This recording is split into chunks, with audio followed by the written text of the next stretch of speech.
Good morning students. நம்ம next பார்க்க போகிற லெசன் வந்து பார்த்திங்க அப்படின்னா சாப்டர் 7 எக்கோசிஸ்டம். இதுதான் அடுத்த லெசன் நம்ம பார்க்குறோம். ஸோ இதில் நம்ம எதெல்லாம் பார்க்குறோம் அப்படின்னா describe the structure functions and types of ecosystem, ecological pyramids by means of number, biomass and energy, interrupt carbon and phosphorus cycle, அடுத்து பாண்ட் எக்கோசிஸ்டம், அடுத்து வந்து பார்த்தோன்னா ecosystem services and its management, அடுத்து importance of conservation of ecosystem, அடுத்து types of plant succession. So இப்போ இதெல்லாம் தான் இந்த லெசனில் நம்ம வந்து பார்க்க போகிறோம். ஓகேங்களா?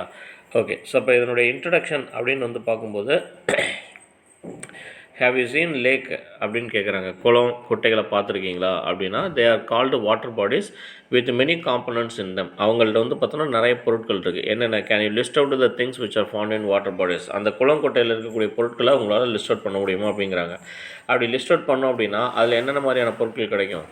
மட்டு, nutrients, clay, dissolved gases, planktons, microorganisms, plants like algae, hydra, Nilampo, nymphaea, and animals like snake, small fish, large fish, frog, tortoise and crane are the components of the water bodies which constitutes ecosystem. So இப்போ அந்த ஒரு குளத்தில் வந்து பார்த்தோம் அப்படின்னா இத்தனை வகை இருக்குது இல்லையா? மண்ணிலிருந்து உயிரற்ற பொருட்கள்லேருந்து தாவரங்கள், விலங்குகள் எல்லாம் சேர்ந்து தான் வந்து பார்த்தோம் அப்படின்னா ஒரு எக்கோசிஸ்டத்தை ஃபார்ம் பண்ணுறாங்க. Further we all know that the plants and animals are prominent living components in the environment. They interact with space components such as air, water, soil, sunlight etcetera. So இப்போ இவங்க வந்து பார்த்தோம் அப்படின்னா எதோட இன்ட்ராக்ட் பண்ணுறாங்க? அதாவது non living things எது? Air, water, soil, sunlight. இதோட for example you have studied in class 11 one of the life process photosynthesis which utilizes sunlight, water, carbon dioxide, nutrients from the soil and release oxygen to the atmosphere. So இப்போ வந்து photosynthetic process வந்து என்ன பண்ணுறாங்க எக்ஸாம்பிளாக சொல்கிறாங்க. நம்ம தாவரங்களை வந்து அதை யூட்டிலைஸ் பண்ணி எப்படி அதை ஆக்சிஜனை ரிலீஸ் பண்ணுது அப்படிங்கிறத. From this we understand that the exchange of materials takes place between living and space components. இங்கே ஸ்பேஸ் காம்பனண்ட் அப்படிங்கிறவங்க நான் லிவிங் திங்ஸ், ரைட்டா? ஸோ இது வந்து ஏபயாட்டிக் காம்பனண்ட்ஸ் அப்படின்னு சொல்லுவோம். அப்போ அந்த எக்ஸ்சேஞ்ச் ஆஃப் மெட்டீரியல்ஸ் அப்படிங்கிறது அந்த எனர்ஜியை தான் நம்ம மெட்டீரியல் அப்படின்னு சொல்லணும். அந்த எனர்ஜியானது எப்படி நடக்குது? ஒரு பிளான்ட்லேருந்து விலங்குகள்கிட்டருந்து திரும்பி அது தாவரங்கள் மற்றும் விலங்குகள்கிட்டருந்து அட்மாஸ்பியருக்கு எப்படி போகுது அப்படிங்கிறது exchange of materials. Likewise you can study the structure, function and types of ecosystem in the chapter. இதில் வந்து பார்த்தோம் அப்படின்னா first the term ecosystem was proposed by AG Tansley அப்படிங்கிறவர் 1935. இவர் தான் வந்து பார்த்தோம் அப்படின்னா அந்த எக்கோசிஸ்டம் அப்படிங்கிற அந்த டேர்மை ப்ரப்போஸ் பண்ணுறாரு. And who defined it as the system resulting from the integration of all the living and non living factors of the environment அப்படின்னு சொல்கிறார். இவர் வந்து எக்கோசிஸ்டத்தை எப்படி டிஃபைன் பண்ணுறாரு? The system resulting from the integration of all the living and non living factors of the environment. ஒரு சுற்றுச்சூழலில் என்வரான்மெண்ட்டில் இருக்கக்கூடிய living and non living things ரெண்டும் சேர்ந்து இன்ட்ராக்ட் பண்ணி கிடைக்கக்கூடிய அந்த கூட்டு விளைவை தான் நம்ம என்னென்னு சொல்கிறோம்? எக்கோசிஸ்டம் அப்படின்னு நம்ம சொல்கிறோம். வேரஸ் ஓடம் அப்படிங்கிறவர் என்ன பண்ணுறாரு அப்படின்னா 1962 defined the ecosystem as a structural and functional unit of ecology அப்படின்னு சொல்கிறாரு. ஸோ அப்போ ஒரு சூழலில் ஒரு சுற்றுச்சூழல் வந்து பார்த்தோன்னா எக்கோசிஸ்டம் சூழியல் அப்படிங்கிறது ஒரு ஸ்ட்ரக்சரல் அண்டு ஃபங்க்ஷனல் யூனிட் அப்படின்னு சொல்கிறாரு, ரைட்டா? தென் இதில் வந்து பார்த்தோம் அப்படின்னா ஸ்ட்ரக்சர் ஆஃப் எக்கோசிஸ்டம் அப்படின்னு எடுத்துக்கிட்டோம் அப்படின்னா ecosystem comprises of 2 major components. ஒன்று வந்து பார்த்தோன்னா ஏபயாட்டிக், அதாவது non living components. It includes climatic factors, air, water, sunlight, rainfall, temperature and humidity. இவங்கெல்லாம் வந்து பார்த்தோம் அப்படின்னா யார்? கிளைமேட்டிக் ஃபேக்டர்ஸ் அப்படின்னு சொல்லுவோம். அடுத்தது எடாஃபிக் ஃபேக்டர்ஸ். இப்போ நம்ம இதுக்கு முன்னால் லெசனில் எடாஃபிக் ஃபேக்டர்ஸ்னு படிச்சிருவோம். என்னென்ன? Soil, air, soil, water and soil air, soil water and pH of soil. So மண்ணை தான் நம்ம என்னென்னு சொல்கிறோம்? எடாஃபிக் ஃபேக்டர் அப்படின்னு சொல்கிறோம். டோப்போகிராஃபி, லேட்டிடியூட் அண்டு ஆல்டிடியூட், இதுக்கு முன்னால் நம்ம லெசனில் படிச்சிருக்கோம் இல்லையா? அடுத்து organic components, carbohydrate, protein, lipid and humic substances. So இப்போ இவங்கெல்லாம் வந்து பார்த்தோன்னா ஆர்கானிக்கு. அண்ட் இன்ஆர்கானிக் சப்ஸ்டன்சஸ்ன்னு எடுத்தோன்னா such as carbon, hydrogen, oxygen, nitrogen and phosphorus. So இவங்க எல்லாருமே வந்து பார்த்தோம் அப்படின்னா ஏபயாட்டிக் காம்பனன்ட்ஸ் அப்படின்னு சொல்லுவோம். That abiotic components play vital role in any ecosystem and hence the total inorganic substances present in any ecosystem at a given time is called standing quality or standing state அப்படின்னு சொல்கிறோம். அதாவது abiotic components play vital role in ecosystem அப்படின்னு சொல்கிறோம். அதனால் வந்து பார்த்தோம் அப்படின்னா hence the total inorganic substances அப்படிங்கிறது அங்கேருந்து கிடைக்கக்கூடிய இன்ஆர்கானிக் கரிம பொருட்கள் பொருட்கள் அப்படின்னு சொல்லுவோம், ரைட்டா? ஸோ இவங்க வந்து பார்த்தோன்னா ப்ரெசன்ட் இன் எனி எக்கோசிஸ்டம், ஒரு சுற்றுச்சூழலில் இருக்கக்கூடிய அந்த இன்ஆர்கானிக் சப்ஸ்டன்சஸ் எப்படி கிடைக்குது at a given time is called, அது ஒரு குறிப்பிட்ட நேரத்தில் கிடைக்கக்கூடியது தான் ஸ்டாண்டிங் குவாலிட்டி அல்லது ஸ்டாண்டிங் ஸ்டேட் அப்படின்னு நம்ம சொல்கிறோம். நிலையான தரம் அல்லது நிலையான, அதாவது என்ன சொல்லுவோம், ஒரு ஸ்டேட்டில் இருக்குது அப்படின்னு சொல்கிறோம். பயோட்டிக் காம்பனன்ட்ஸ் அப்படின்னு எடுத்துக்கிட்டோம் அப்படின்னா it includes all living organisms like plants and animals, ஃபஞ்சை and bacteria. இதில் வந்து பார்த்தோன்னா பிளான்ட்ஸ் அண்ட் அனிமல்ஸ் வந்து பார்த்தோம் அப்படின்னா ஒரு குரூப்லேயும், ஃபஞ்சை அண்ட் பாக்டீரியா வந்து பார்த்தோன்னா டீகம்போசர்ஸாக வருவாங்க. அதாவது மண்ணில் இருந்து அதை டீகம்போஸ் பண்ணக்கூடிய ஆர்கானிசம்ஸாக இவங்க இருக்காங்க. They form the trophic structures of any ecosystem. இவங்க தான் வந்து பார்த்தோன்னா ட்ரோபிக் ஸ்ட்ரக்சர்ஸ். ட்ரோபிக் அப்படின்னா உணவு ஊட்டம் அப்படின்னு சொல்கிறோம் இல்லையா? ட்ரோபிக்கை தான் வந்து நம்ம உணவு ஊட்டம்னு சொல்கிறோம். இப்போ ஆட்டோட்ரோபிக் அப்படின்னா தானே உணவு தயாரிச்சுக்கிறது அப்படின்றது. ஹெட்ரோட்ரோபிக்னா சார்ந்து வாழக்கூடியது அப்படின்றது. On the basis of nutritional relationship trophic levels of an ecosystem have two components. ஒன்று வந்து பார்த்தோன்னா autotrophic components and heterotrophic components. First ஒன்று வந்து பார்த்தோன்னா ஆட்டோட்ரோபிக் காம்பனன்ட்ஸ். இப்போ ஆட்டோட்ரோப்ஸ் அப்படின்னு எடுத்துட்டோம்னா அது organism which can manufacture the organic compounds from simple organic components through a process called photosynthesis. அப்போ ஒளிச்சேர்க்கையின் மூலமாக என்ன பண்ணுது, சிம்பிள் ஆர்கானிக் காம்பனன்ட்ஸ் வந்து பார்த்தோம் அப்படின்னா கிடைக்கிது, மேனுஃபேக்சர் பண்ணுது, ரைட்டா? ஸோ அப்போ தாவரங்கள் ஃபோட்டோசிந்தசிஸ் பண்ணி தனக்கு தேவையான உணவு தயாரிக்க இல்லையா? ஸோ அதை தான் வந்து பார்த்தோம் அப்படின்னா இந்த ஃபஸ்ட்டு இதில் சொல்கிறோம் autotrophic organic simple manufacture the organic compounds. இது கார்போஹைட்ரேட், அதுதான் result of photosynthesis. From simple organic components எது inorganic components, carbon dioxide, water, இது எல்லாமே. ஸோ அப்போ இது ரெண்டும் சேர்ந்து அந்த ப்ராசஸ் எதன் மூலமாக நடக்குது, ஃபோட்டோசிந்தசிஸ் மூலமாக தான் இந்த கார்பன் டை ஆக்சைடு வாட்டரும் என்னவா மாறுது, கார்போஹைட்ரேட்டாக மாறுது. That is inorganic compound. In most of the ecosystem green plants are the autotrophs. இங்கே வந்து பார்த்தோம் அப்படின்னா க்ரீன் பிளான்ட்ஸ் தான் ஆட்டோட்ரோப்ஸாக இருக்காங்க and are also called producers. So இப்போ இவங்க தான் ஆட்டோட்ரோப்ஸாக இருக்கிறனால இவங்களை நம்ம என்னென்னு சொல்கிறோம், ப்ரொடியூசர்ஸ், அதாவது உற்பத்தியாளர்கள்னு சொல்கிறோம். அப்போ ஆற்றலை உருவாக்கக்கூடிய முதல் உற்பத்தியாளர்கள் யார், இவங்க தான், ரைட்டா? அடுத்தது ஹெட்ரோட்ரோபிக் காம்பனன்ட்ஸ், அதாவது ஆட்டோட்ரோப்ஸை சார்ந்து வாழக்கூடிய உயிரினங்களை நம்ம என்னென்னு சொல்கிறோம், ஹெட்ரோட்ரோபிக் அப்படின்னு நம்ம சொல்கிறோம். Those organisms which consume the producers are called consumers அப்படின்னு சொல்லுவோம். ஸோ இப்போ ப்ரொடியூசர்ஸை சாப்பிடக்கூடியவங்க. இப்போ ப்ரொடியூசர்ஸ் அப்படிங்கிறவங்க யார், பிளான்ட்ஸ். அப்போ அவங்கள சாப்பிடக்கூடியவங்கள தான் வந்து கன்சியூமர்ஸ் அப்படின்னு சொல்கிறோம். And can be recognised in to macro and micro consumers அப்படின்னு நம்ம பிரிக்கிறோம். இதில் மேக்ரோ கன்சியூமர்ஸ் அப்படிங்கிறவங்க யார், refer to ஹெர்பிவோர்ஸு, carnivores and omnivores, அதாவது primary, secondary and tertiary consumers அப்படின்னு சொல்லுவோம். அதாவது பிரைமரி கன்சியூமர், அதாவது பிரைமரி கன்சியூமர் அப்படின்னா ஹெர்பிவோர்ஸ்னு யார், இப்போ ப்ரொடியூசர் யார், பிளான்ட்ஸு. அந்த பிளான்ட்டை சாப்பிடக்கூடியவங்க யார், பிரைமரி கன்சியூமர், அவங்கள தான் நம்ம ஹெர்பிவோர்னு சொல்கிறோம். அடுத்தது செகண்டரி கன்சியூமர், ஹெர்பிவோர்ஸ் இருக்காங்க இல்லையா, ஆடு மாடெல்லாம் சாப்பிடக்கூடியவங்க கார்னிவர்ஸ், அவங்கள வந்து செகண்டரி கன்சியூமர் அப்படின்னு சொல்கிறோம். ஆம்னிவர்ஸ் அப்படிங்கிறவங்க பிளான்ட் அண்ட் அனிமல் ரெண்டையுமே சாப்பிடக்கூடியவங்க ஆம்னிவர்ஸ். அடுத்து டெர்ஷரி கன்சியூமர் அப்படிங்கிறவங்க வந்து பார்த்தோம் அப்படின்னா அடுத்த நிலையில் இருக்கவங்க செகண்டரி கன்சியூமர். சின்ன சின்ன விலங்குகளை சாப்பிடக்கூடிய பெரிய விலங்குகள் தான் வந்து பார்த்தோன்னா டெர்ஷரி கன்சியூமர்ஸ் அப்படின்னு சொல்லுவோம். அடுத்து micro consumers are called decomposers அப்படின்னு சொல்கிறோம். மண்ணில் இருக்கக்கூடியவங்க micro consumers. Decomposers are organisms that decompose the dead plants and animals to release organic and inorganic nutrients into the environment. இங்கே டீகம்போஸ் பண்ணி என்ன பண்ணுறாங்க, அதாவது டெட் அனிமல்ஸ் அண்ட் பிளான்ட்ஸை இவங்க டீகம்போஸ் பண்ணி அதுலேருந்து என்ன பண்ணுறாங்க, இன்ஆர்கானிக் நியூட்ரியன்ஸை என்விரான்மெண்ட்டுக்கு கொண்டுட்டு வர்றவங்க தான் யார், இந்த decomposers which are again reused by plants. Example வந்து பார்த்தோன்னா பாக்டீரியா, ஆக்டினோமைசிட் அண்டு ஃபஞ்சைஸ். ஸோ இப்போ இவங்களாம் தான் யார், டீகம்போசர்ஸ் அப்படின்னு சொல்கிறோம்.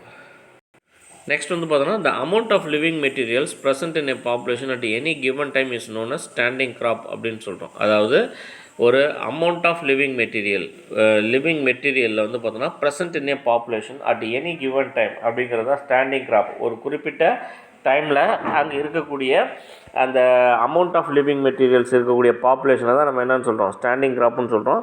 Which may be expressed in terms of number or biomass per unit area. அப்போ அதை என்னென்னு சொல்கிறோம் அப்படின்னா பயோமாஸ் பர் யூனிட் ஏரியா. ஒரு யூனிட் ஏரியாவில் இருக்கக்கூடிய மொத்த கூட்டம், அதை தான் பயோமாஸ், உலர் எடை அல்லது என்ன சொல்லுவோம், அதாவது ஃப்ரெஷ் வெயிட்டு இல்லைன்னா ட்ரை வெயிட் அப்படின்னு சொல்கிறோம். Biomass can be measured as fresh weight or dry weight or carbon weight of a organism. அப்போ பயோமாஸ் அப்படிங்கிறது என்ன சொல்கிறோம், ஒன்று ஃப்ரெஷ் வெயிட்டாக இருக்கலாம், இல்லை அப்படின்னா ட்ரை வெயிட்டாக இருக்கலாம், இல்லை அப்படின்னா carbon weight of organism. Carbon weight அப்படிங்கிறது வந்து பார்த்தோன்னா இப்போ every organism should have the carbons. Mostly நம்ம எல்லாருமே எப்படி தான் இருப்போம், கார்பனான தான் ஆகிருக்கும். இப்போ அதனால் வந்து கார்பன் வெயிட் ஆஃப் ஆர்கானிசம் அப்படின்னு நம்ம சொல்கிறோம். இதில் biotic components R essential to construct the food chain, food web and ecological pyramid. So இப்போ பயோட்டிக் காம்பனன்ட்ஸ் இந்த உயிருள்ள பொருட்களான பிளான்ட்ஸ் அண்ட் அனிமல்ஸ் தான் வந்து பார்த்தோம் அப்படின்னா எதை கன்ஸ்ட்ரக்ட் பண்ணுறாங்க, food chain, food web and ecological பிரமிட்ஸை கன்ஸ்ட்ரக்ட் பண்ணுறாங்க. அடுத்து வந்து பார்த்தோம் அப்படின்னா ஃபங்க்ஷன்ஸ் ஆஃப் எக்கோசிஸ்டம். இது எப்படி எக்கோசிஸ்டம் வேலை செய்யுது அப்படின்னா, the function of ecosystem include creation of energy creation, sharing of energy and cycling of materials between the living and non living components of an ecosystem. அப்போ இது எப்படி வேலை செய்யுது, include creation of energy creation பண்ணுது, ஆற்றலை உருவாக்குது. Sharing of energy, அந்த உருவாக்கப்பட்ட ஆற்றலை ஷேர் பண்ணிக்குது, பகிர்ந்துக்குது.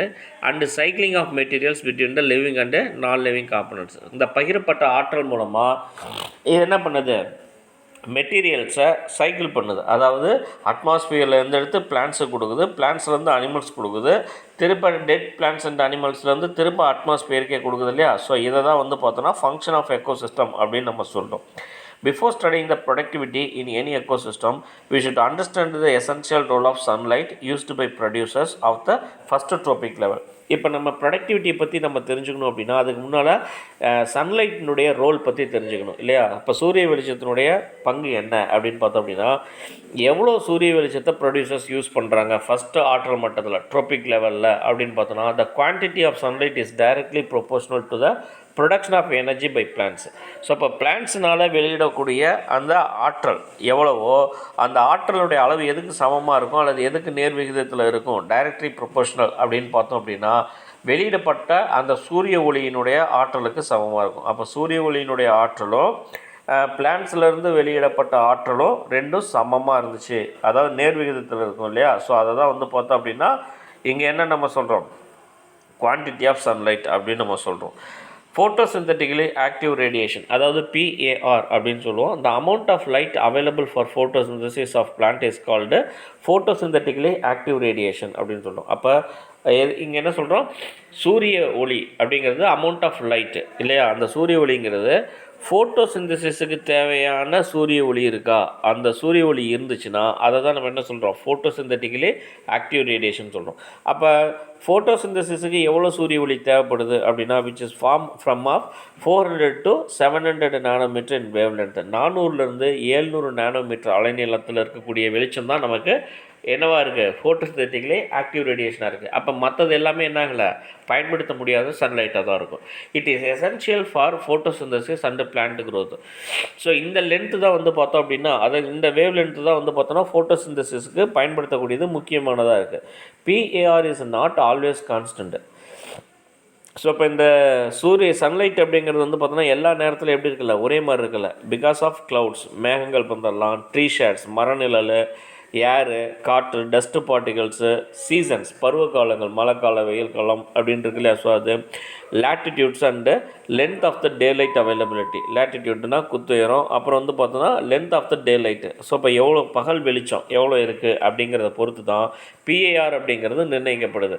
அப்போ தாவரத்தில் வந்து ஃபோட்டோசிந்தசிஸ் நடக்கணும் அப்படின்னா நமக்கு 400 to 700 வேணும், நானோமீட்டர் வேவ் லென்த் வேணும். ஆனால் இது வந்து பார்த்தோன்னா எப்பயுமே ஒரே மாதிரி கிடைக்காது, 400 to 700 கிடைக்காது. இது வந்து என்னாகும், வேரி ஆகும், ஒரு டைமில் கிடைக்காம கூட போகலாம், ரைட்டா. ஸோ அப்போ அதெல்லாம் எதை பொறுத்து இருக்குது அப்படின்னா, seasons, latitudes, length of daylight, cloud, tree shades, air, dust particles, இவங்களெல்லாம் பொறுத்து தான் அது நமக்கு கிடைக்கும்.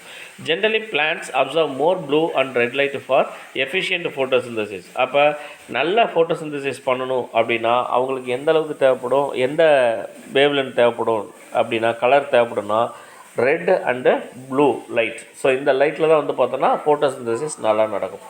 ஆஃப் த டோட்டல் சன்லைட்டு, மொத்த சன்லைட்டில் 34% that reaches the atmosphere is reflected back into the atmosphere. So 100% சன்லைட்டில் 34% என்ன ஆகும், திருப்பி அட்மாஸ்பியர்லேயே ரெஃப்ளெக்ட் ஆகிடும். 10% இஸ் ஹெல்டு பை ஓசோன். 10% வந்து பார்த்தோன்னா ozone, water vapours and atmospheric கேஸ்னால் எடுத்துக்கும்.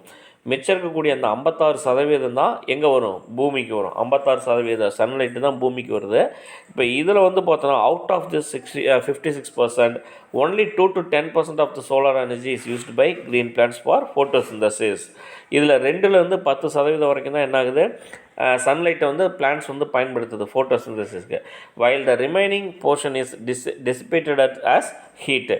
ஸோ இப்போ மற்றதெல்லாம் என்ன ஆகுது, சிதறடிக்கப்படுது. மற்றதெல்லாம் பூமியில் வெப்பமாக சிதறடிக்கப்படுது, ரைட்டா. ஸோ அப்போ அந்த 2-10% போயிடுச்சு அப்படின்னா மிச்சம் இருக்கக்கூடிய இந்த 46% இருக்கு இல்லையா, அந்த 46% தான் நமக்கு ஹீட்டாக கிடைச்சிட்டு இருக்கு. PAR is generally expressed in millimoles per square meter per second by using silicon photovoltaic detectors which detect only 400 to 700 nanometer wavelength of light. So PAR அப்படிங்கிறது, அதாவது ஃபோட்டோசிந்தட்டிக்லி ஆக்டிவ் ரேடியேஷன் அப்படிங்கிறது எப்படி எக்ஸ்ப்ரெஸ் பண்ணப்படுது அப்படின்னா millimoles per square metre per second. So ஒரு செகண்டுக்கு ஒரு square மீட்டரில் எவ்வளோ மில்லிமோல்ஸ் வந்து எக்ஸ்ப்ரெஸ் ஆகுது அப்படிங்கிறது தான் PAR அப்படின்னு சொல்கிறோம். இது என்ன பண்ணும் அப்படின்னா 400 to 700 nanometre wavelength of light தான் இது டிடெக்ட் பண்ணியிருக்கு. இது சிலிக்கான் ஃபோட்டோவோல்டிக் டிடெக்டர், ரைட்டா. So PAR values range from 0 to 3000 millimoles per square metre per second. So இப்போ இதனுடைய ரேஞ்சஸ் அப்படின்னா 0லேருந்து 3000 மில்லிமோல்ஸ் வரைக்கும் வேரி ஆகுது. At night PAR is 0 and during midday பகல் நேரத்தில் வந்து பார்த்தோன்னா இந்த சம்மர்னுடைய பகல் நேரத்தில் PAR often reaches 2000 to 3000 millimoles per square metre per second. அந்தளவுக்கு அந்த இடத்துல நம்ம சூரிய ஒளியானது பயன்படுத்தப்படுது. நெக்ஸ்ட் வந்து பார்த்தோன்னா ப்ரொடக்டிவிட்டி ஆஃப் அன் எக்கோசிஸ்டம். ஒரு எக்கோசிஸ்டமோட ப்ரொடக்டிவிட்டி, உற்பத்தி திறன் அப்படின்னு வந்து பார்த்தோன்னா இந்த rate of biomass production per unit area in a unit time is called productivity. அப்போ ஒரு யூனிட் டைமில் ஒரு யூனிட் ஏரியாவில் எவ்வளோ பயோமாஸ் ப்ரொடக்ஷன் நடக்குதோ அதை தான் வந்து பார்த்தோன்னா ப்ரொடக்டிவிட்டி அப்படின்னு சொல்கிறோம். It can be expressed in terms of gram per metre square per year. ஒரு வருஷத்துக்கு ஒரு மீட்டர் ஸ்கொயரில் எவ்வளோ கிராம் எக்ஸ்ப்ரெஸ் ஆகுது, ப்ரொடக்ஷன் வருது அப்படின்னு சொல்லலாம். இல்லை அப்படின்னா kilo calorie per metre square per year. ஒரு வருஷத்துக்கு ஒரு மீட்டர் ஸ்கொயரில் எவ்வளோ கிலோ கேலரிஸ் வந்து உற்பத்தி செய்யப்படுது அப்படிங்கிறது தான் இங்கே வருது. It is classified is given below. ஒன்று வந்து பார்த்தோன்னா primary productivity, secondary productivity and community ப்ரொடக்டிவிட்டின்னு 3 டைப் இருக்குது. ஃபஸ்ட் ஒன்று வந்து பார்த்தோன்னா பிரைமரி ப்ரொடக்டிவிட்டி, அதாவது chemical energy or organic matter generated by autotrophs during the process of photosynthesis and chemosynthesis is called primary productivity. அதாவது the chemical energy or organic matter generated by autotrophs. Autotrophs அப்படிங்கிறவங்க யார், plants, இவங்க தான் ஆட்டோட்ரோப்ஸு. So இப்போ இவங்களால் உருவாக்கப்படக்கூடிய அந்த chemical energy இல்லைன்னா organic matter இருக்கு இல்லையா, ஃபோட்டோசிந்தசிஸ் மூலமாக, அதை தான் ப்ரைமரி ப்ரொடக்டிவிட்டி அப்படின்னு சொல்கிறோம். It is the source of energy for all organisms from bacteria to human. So இப்போ இதுதான் வந்து பார்த்தோம் அப்படின்னா எனர்ஜி சோர்ஸாக இருக்குது. அப்போ மற்ற தாவரங்களுக்கும், அதாவது மற்ற விலங்குகளுக்கும் மனிதர்களுக்கும் வந்து பார்த்தோம் அப்படின்னா இந்த ஆற்றல் தான் அப்படியே பாஸ் ஆகிட்டு வரும்.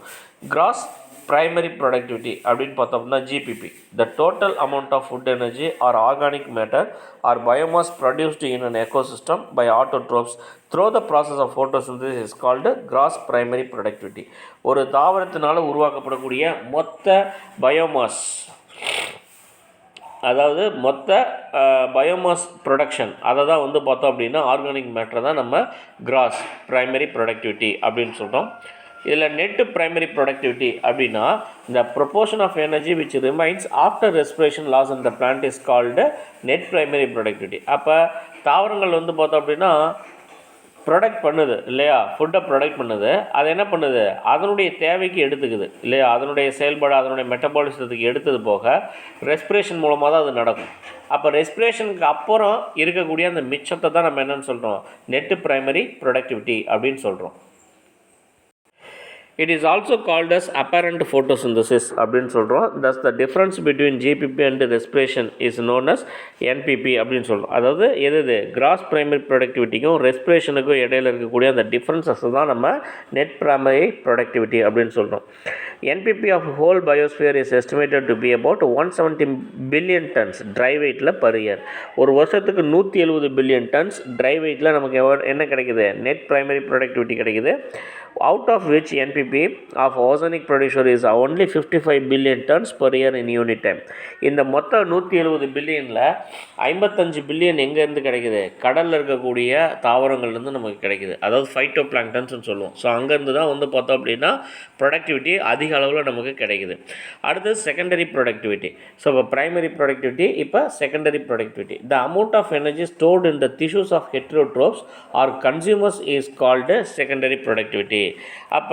இப்போ ப்ரைமரி ப்ரொடக்டிவிட்டியில் நம்ம எதை பேஸ் பண்ணோம்? பிளான்ட்ஸவே பேஸ் பண்ணணும். இப்போ அடுத்து செகண்டரி. பிளான்ட்ஸ்லேருந்து எங்கே வர்றோம்? ஹெட்ரோட்ரோப்ஸ், அதாவது ஹெர்பிவோர்ஸ்லேருந்து எங்கே வர்றோம்? நம்ம கன்சியூமர்ஸ், ப்ரைமரி கன்சியூமர்ஸ், செகண்டரி கன்சியூமர்ஸுக்கு வரும். இப்போ இந்த amount of energy stored in the tissues of heterotrophs, தாவரங்களை சாப்பிடக்கூடிய விலங்குகளில், அதாவது ப்ரொடியூசரை சாப்பிடக்கூடியவங்க டிஷ்யூவில் எவ்வளோ சேமித்து வைக்கப்படுதோ அதை தான் நம்ம செகண்டரி ப்ரொடக்டிவிட்டி அப்படின்னு சொல்கிறோம். இதில் gross secondary productivity it is equivalent to the total amount of plant material is ingested by the herbivores minus the materials lost as faeces. So இப்போ இங்கே வந்து பார்த்தோம் அப்படின்னா அந்த எதுக்கு சம்ம it is equivalent to the total amount of plant material. யார் எடுத்துக்கிட்டா? இன்ஜெஸ்டட் பை த ஹெர்பிவோர்ஸ், தாவரங்களை சாப்பிட்ட முதல்நிலை ஹெர்பிவோர்ஸ் இருக்காங்களே, அவங்க சாப்பிட்டு அதை எடுத்துகிட்டு அவங்களுடைய மெட்டபாலிசத்துக்கு போக ஃபேஸஸாக வெளியேற்றினதுக்கப்புறம் மிச்சம் எவ்வளோ இருக்குதோ அந்த மொத்தத்தை தான் நம்ம என்னென்னு சொல்கிறோம்? கிராஸ் செகண்டரின்னு சொல்கிறோம். நெட் செகண்டரி ப்ரொடக்டிவிட்டி அப்படின்னு எடுத்துட்டோம், storage of energy or biomass by consumers per unit area per unit time after respiratory loss is called net secondary productivity. அப்போ ஹெர்பிவோர்ஸ் என்ன பண்ணுறாங்க? தாவரங்களை சாப்பிட்டுட்டு ஹெர்பிவோர்ஸினுடைய மெட்டபாலிசத்துக்கு தேவையான ஆற்றலை எடுத்துகிட்டு மிச்சம் வச்சுருப்பாங்க இல்லையா, அதை தான் வந்து பார்த்தோம் அப்படின்னா ரெஸ்பிரேஷனுக்கு போக மிச்சம் இருக்கிறது தான் நெட் செகண்டரி ப்ரொடக்டிவிட்டி அப்படின்னு சொல்கிறோம். மூணாவதாக வந்து பார்த்தோன்னா community productivity. The rate of net synthesis of organic matter by a group of plants per unit area per unit time is known as community productivity. ஒரு குரூப் ஆஃப் பிளான்ட்ஸ், அவங்க தான் community அப்படின்னு சொல்கிறோம். அந்த ஒரு யூனிட் டைமில் ஒரு unit ஏரியாவில் மொத்த குரூப் ஆஃப் பிளான்ட்ஸும் எவ்வளோ ஆர்கானிக் மேட்டர்ஸ் பயோமாஸை உருவாக்குதோ அதை தான் நம்ம என்னென்னு சொல்கிறோம்? கம்யூனிட்டி ப்ரொடக்டிவிட்டி அப்படின்னு சொல்கிறோம்.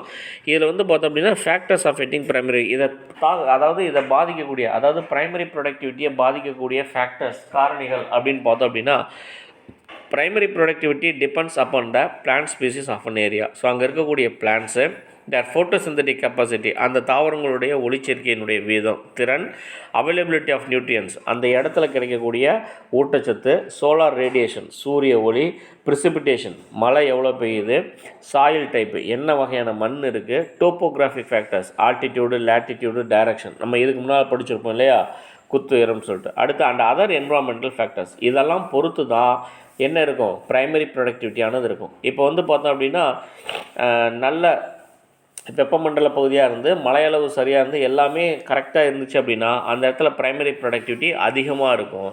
அதே வந்து பார்த்தோம் அப்படின்னா இதெல்லாம் வந்து மாறுபடும் போது அங்கே ப்ரைமரி ப்ரொடக்டிவிட்டி சேஞ்சஸ் ஆகும், அதாவது குறையும். அதை தான் வந்து பார்த்தோம் அப்படின்னா ஃபேக்டர்ஸ்ன்னு சொல்கிறோம். அடுத்து concept of trophic level in an ecosystem. அப்போ ட்ரோபிக் லெவல் அப்படிங்கிறது ஆற்றல் மட்டம், ரைட்டா? ஸோ இன் க்ரீக் வேர்டில் ட்ரோபிக் அப்படின்னா டு ஃபுட் ஆர் ஃபீடிங், உணவு அப்படின்னு நம்ம சொல்கிறோம். A trophic level refers to the position of an organism in the food chain. ஒரு உணவு சங்கிலியில் ஒரு உயிரினம் எந்த இடத்துல இருக்குது, பொசிஷன் ஆஃப் அன் ஆர்கானிசம், அதை தான் நம்ம என்னென்னு சொல்கிறோம்? ட்ரோபிக் லெவல் அப்படின்னு சொல்கிறோம். The number of trophic level is equal to the number of steps in the food chain. அப்போ நம்பர் ஆஃப் எத்தனை ட்ரோபிக் லெவல் இருக்கும் அப்படின்னா எத்தனை ட்ரோபிக் லெவல், அதாவது ஃபுட் செயின் எத்தனை இருக்குதோ அந்த ஃபுட் செயினுக்கு ஈக்குவலாக அந்த ட்ரோபிக் லெவலானது இருக்கும். இந்த green plants producers occupying the first trophic level T1 அப்படின்னு சொல்லுவோம். T1 அப்படிங்கிறது trophic level 1 are called producers. அப்போ T1 யார் இருக்கா? ஃபஸ்ட் ட்ரோபிக் லெவலில் ப்ரொடியூசர்ஸ் இருக்காங்க. The energy produced by the producers is utilized by the plant eaters, herbivores, they are called primary consumers. அப்போ தாவரங்களை சாப்பிடக்கூடியவங்க ரெண்டாவது T2 வருவாங்க, அவங்க வந்து பார்த்தோன்னா primary consumers occupy the second trophic level. அடுத்து வந்து பார்த்தோம்னா herbivores are eaten by carnivores, விலங்குகளால், அதாவது தாவர உண்ணிகள் விலங்குண்ணிகளால் கொல்லப்படும் இல்லையா, சாப்பிடப்படும். which occupy the third trophic level T3. யார் வர்றா? கார்னிவர்ஸ் வர்றா. they are also called secondary consumers or primary carnivores அப்படின்னு சொல்கிறோம். ரைட்டா, அதாவது இரண்டாம் நிலை நுகர்வோர் அல்லது முதல் நிலை ஊனுண்ணிகள் அப்படின்னு சொல்கிறோம். Carnivores are eaten by the other carnivores, அதாவது சின்ன சின்ன கார்னிவர்ஸ். லைன் வந்து பார்த்தோம் அப்படின்னா நரி, ஹைனா இதெல்லாம் சாப்பிடும் இல்லையா. ஸோ அப்போ அப்படி அதை சாப்பிட்டுச்சுன்னா அவங்க லைனில் வந்து பார்த்தோம் அப்படின்னா யார் carnivores eaten by the other carnivores, அவங்க தான் ஃபோர்த் ட்ரோபிக் லெவல் இருப்பாங்க. They are called tertiary consumers அல்லனா செகண்டரி கார்னிவர்ஸ் அப்படின்னு பேர். இவங்க தான் அந்த ட்ரோபிக் லெவலில் ஹையஸ்ட் பீக்கில் இருக்கக்கூடியவங்க. ரைட்டா, some organisms which eat both plants and animals are called omnivores. சில உயிரினங்கள் வந்து பார்த்தோன்னா தாவரத்தையும் சாப்பிடும் விலங்குகளையும் சாப்பிடும். அப்படி சாப்பிட்றவங்களுக்கு பேர் அனைத்துண்ணிகள் அப்படின்னு பேர். அவங்க வந்து ஆம்னிவர்ஸ் அப்படின்னு சொல்லுவோம். எக்ஸாம்பிளாக க்ரோ, நம்ம மனிதனும் வந்து பார்த்தோன்னா ஆம்னிவர் தான். Such organisms May occupy more then one tropic level in the food chain. So அப்போ இந்த ஆம்னிவர்ஸ் வந்து பார்த்தோம் அப்படின்னா ஒரு ஃபுட் செயினில் 2-3 இடங்கள்ல இருப்பாங்க. அப்போ இந்த ஃபுட் செயின் ஆனது என்னவா மாறும்? இட்ஸ் பிகம் த ஃபுட் வெப்பாக மாறும், உணவு வலையாக மாறும். ரைட்டா, நெக்ஸ்ட் வந்து பார்த்தோன்னா எனர்ஜி ஃப்ளோ, அதாவது ஆற்றல் ஓட்டம் அப்படின்னு சொல்லுவோம். அதாவது எனர்ஜி ஃப்ளோ அப்படிங்கிறது அட்மாஸ்பியர்லேருந்து அந்த டாப் கார்னிவர்ஸ் செகண்டரி கார்னிவர்ஸ்னு சொன்னோம் இல்லையா, அவங்க வரைக்கும் எப்படி போகுது அப்படிங்கிறது தான் energy flow. The transfer of energy in an ecosystem between the trophic levels can be termed as energy flow அப்படின்னு சொல்கிறோம். அதாவது transfer of energy in an ecosystem between the trophic levels. இப்போ ட்ரோபிக் லெவல் அப்படிங்கிறது போது எங்கே ப்ரொடியூசர்லேருந்து secondary carnivores வரையும் அதை தான் ட்ரோபிக் லெவல்னு சொல்கிறோம். அதை தான் நம்ம என்னென்னு சொல்கிறோம்? அந்த ட்ரான்ஸ்ஃபர் ஆஃப் எனர்ஜி, அதை தான் எனர்ஜி ஃப்ளோ, ஆற்றல் ஓட்டம் அப்படின்னு சொல்கிறோம். It is the key function in an ecosystem. Part of the energy obtained from the sun by producers is transferred to consumers and decomposes through each trophic level, while some amount of energy is dissipated in the form of heat. So அப்போ இங்கே என்ன பண்ணுறோம்? Part of the energy obtained from the sun, ஒரு குறிப்பிட்ட அளவு எனர்ஜியானது யார் சூரியன்லேருந்து யார்கிட்ட போகுது? ப்ரொடியூசர்ஸ்கிட்ட போகும், அதாவது பிளான்ட்ஸ்கிட்ட போகும். இப்போ இந்த பிளான்ட்கிட்ட போன அந்த எனர்ஜியானது transferred to consumers, primary consumers, secondary consumers, tertiary consumers 3 பேர்த்துக்கிட்டையும் போகும். ரைட்டா, அண்டு டீகம்போசர்ஸ். இப்போ டீகம்போசர்ஸ் அப்படிங்கும்போது இந்த பிளான்ட்டும் அந்த அனிமல்ஸும் இறக்கும்போது அது எங்கே போகும்? அப்படியே டீகம்போஸ்ட்டாக போகும். அப்போ இப்படியே போயிட்டு இருக்கும்போது while some amount of energy is dissipated in the form of heat, ஒரு குறிப்பிட்ட அளவு வெப்பமானது என்னாகும்? ஒவ்வொரு ஆற்றல் மட்டத்துலையும், அதாவது ப்ரொடியூசர்கிட்ட ப்ரைமரி கன்சியூமர்கிட்ட போகையில் கொஞ்சம் ஹீட்டு வெளியில் போகும். ப்ரைமரி கன்சியூமர்லேருந்து செகண்டரி கன்சியூமர் போகையில் கொஞ்சம் ஹீட் வெளியில் போகும். செகண்டரி கன்சியூமர்லேருந்து டெர்ஷரி கன்சியூமர் போகையில் கொஞ்சம் ஹீட் வெளியில் போகும். இவங்க எல்லாம் டீகம்போஸ் இறந்ததுக்கப்புறம் டீகம்போசஸ்ட்டை போகையில் அங்கேருந்து ஹீட்டானது கொஞ்சம் வெளியேற்றப்படும். ரைட்டா, ஸோ அப்போ energy flow is always uni directional in an ecosystem. ஒரு எக்கோசிஸ்டத்தில் இந்த எனர்ஜி ஃப்ளோ அப்படிங்கிறது ஒரு யூனி டைரக்ஷனல், ஒரே திசையை நோக்கி போயிட்டுருக்கிறது. ரைட்டா, ஸோ இப்போ இது வந்து பார்த்தோம் அப்படின்னா ஒரு சிம்பிள் எக்கோசிஸ்டம். ட்ரீ, ஹெர்பிவோரு, கார்னிவர்ஸ் அப்படின்னு சிம்பிளாக கொடுத்துருப்பாங்க. கீழே வந்து பார்த்தோன்னா டீகம்போசர்ஸ் இருப்பாங்க. அப்போ சன்லேருந்து பிளான்ட்ஸுக்கு வருது, வந்துட்டு இங்கேருந்து என்ன ஆகும்? ஹீட்டு கொஞ்சம் வெளியேறும். இங்கே பிளான்ட்லேருந்து அனிமல்கிட்ட வரும்போது ஹீட்டும், அனிமல்கிட்டருந்து கார்னிவர் ஹெர்பிவோஸ்லேருந்து கார்னிவர்ஸ்ட்டு வரும்போது ஹீட் என்ன ஆகும்? வெளியில் போயிட்டு தான் இருக்கும். ரைட்டா.